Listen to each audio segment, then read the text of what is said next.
ትራምፕ በኢትዮጵያና በግብጽ መካከል ሰላም አምጥቻለሁ አሉ። ሰላም እንደምንላችሁ የኢትዮ ፎከስ ቤተሰቦች የዛሬው መረጃ ይዤላችሁ ቀርቤያለሁ። ለቻናላችን አዲስ የሆናችሁ ላይክ፣ ሼርና ሰብስክራይብ በማድረግ አብራችሁን ቆዩ።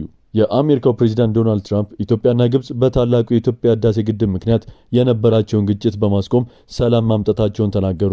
ትራምፕ ይህንን ያሉት በስልጣን ዘመናቸው ጣልቃ በመግባት ያስቆሟቸውን ግጭቶች በመዘርዘር ሰሞኑን ትሩዝ ሶሻል በተሰኘው የማህበራዊ ሚዲያ ገጻቸው ባሰፈሩ ጽሑፍ ነው። ትራምፕ ባለፈው ሳምንት መጨረሻ የተቀሰቀሰውን የእስራኤልና የኢራን ግጭትን ትኩረት በማድረግ ባስተላለፉት መልእክት ሁለቱ ሀገራት ስምምነት ላይ መድረስ እንዳለባቸው ገልጸዋል።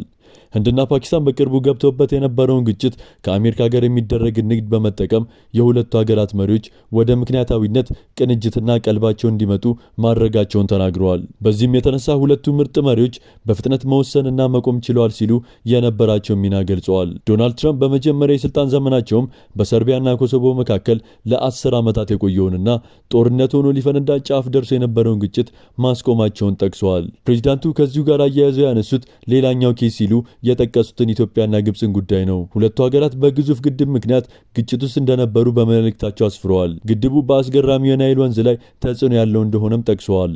በሁለቱ ሀገራት መካከል ሰላም አለ፣ በእኔ ጣልቃ ገብነት ምክንያት ቢያንስ አሁን ላይ ሰላም አለ፣ እናም እንዲህ ሆኖ ይቆያል ሲሉ በትሩዝ ማህበራዊ ሚዲያ ገጻቸው ላይ ጽፈዋል።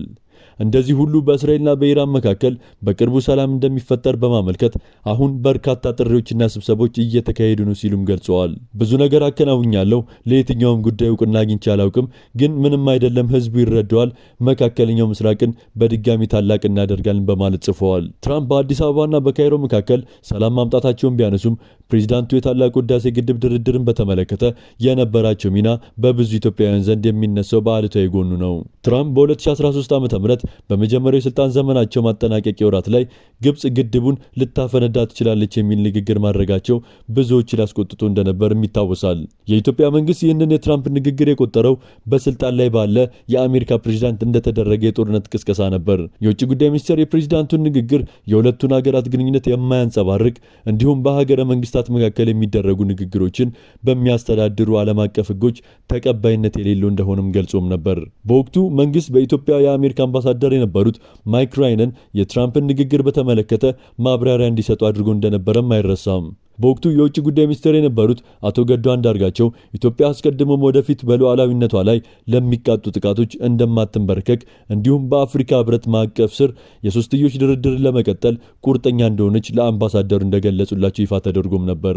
የጠቅላይ ሚኒስትር ጽህፈት ቤትም በወቅቱ ባወጣው መግለጫ ኢትዮጵያ ለማንኛውም አይነት ትንኮሳ እጅ እንደማትሰጥ አስታውቆ ነበር። ኢትዮጵያ በ2012 ዓ.ም ለመጀመሪያ ጊዜ የህዳሴው ግድብ ሙሌትን ማከናወኗም ከፕሬዚዳንት ዶናልድ ትራምፕ አስተዳደር እርምጃ ያስከተለ ጉዳይም ነበር። አሜሪካ ሙሌቱ የተከናወነው ከግብጽና ከሱዳን ጋር ስምምነት ሳይደረስ መሆኑን በመግለጽ ለኢትዮጵያ ልትሰጥ የነበረው እስከ $100 ሚሊዮን የሚደርስ እርዳታ ለማቋረጥ እንደወሰነች ሮይተርስ የዜና ወኪል ዘግቦም ነበር። አሜሪካ እና የዓለም ባንክ በታዛቢነት የተሳተፉበትና በየካቲት 2012 ዓ.ም የተካሄደው የዋሽንግተን ድርድር ላይም የትራምፕ አስተዳደር ከኢትዮጵያ ፍላጎት የሚቃረን አቋም ይዞ እንደነበር በወቅቱ ምንጮች ለቢቢሲም ገልጸው ነበር። አሜሪካና የዓለም ባንክ ለግብጽ ወግነው መቆማቸውን የገለጹት ምንጮች ሁኔታውን የገለጹት ኢትዮጵያ 4-1 በሆነ ሁኔታ እንደተሟገተች በመጥቀስም ነበር። ኢትዮጵያ በድርድሩ ላይ የተገኘችው በግድቡ የውሃ ሞላልና አለቃቀቅ ላይ ለመናገር ቢሆንም በአሜሪካ በኩል ማን ምን ያህል የውሃ ድርሻ ይኑር የሚለውን የሚመለከት ክፍል የያዘ ሰነድ እንደቀረበ ምንጮችም ገልጸዋል። በዚህም ምክንያት ሀገራቱ ስምምነት ላይ ሳይደርሱ ድርድሩ የተበተነ ሲሆን አሜሪካም የትራምፕ ንግግርና የአስተዳደራቸው እርዳታ የማቋረጥ ውሳኔ የመጣው ከዚህም በኋላ ነበር። ከትራምፕ በኋላ በመጡት የቀድሞ የአሜሪካ ፕሬዝዳንት ጆ ባይደን የስልጣን ዘመን አሜሪካ የህዳሴው ግድብን በተመለከተ የጎላ ሚና ሲኖራት አልተስተዋለም። በጆ ባይደን የስልጣን ዓመታት ውስጥ ኢትዮጵያና ግብጽ የህዳሴው ግድብን በተመለከተ ተደጋጋሚ ድርድሮችን ቢያደርጉም ስምምነት ላይ ሊደርሱ አልቻሉም። በእነዚህ ዓመታት ውስጥ ግድቡ ኃይል ማመንጨት የጀመረ ሲሆን በ2016 ዓ.ም ማብቂያ ላይ የውሃ ሙሌቱንም ተጠናቋል። ታላቁ የኢትዮጵያ ህዳሴ ግድብ በመጪው ዓመት 2018 መጀመሪያ ይመረቃል ተብሎ እንደሚጠበቅ ጠቅላይ ሚኒስትር አብይ አህመድ ማስታወቃቸውም አይዘነጋም። ለዛሬ ያዝንላችሁ መረጃ ይህንን ይመስል ነበር። በሌሎች መረጃዎች እስክንገናኝ ሰናይ ቀን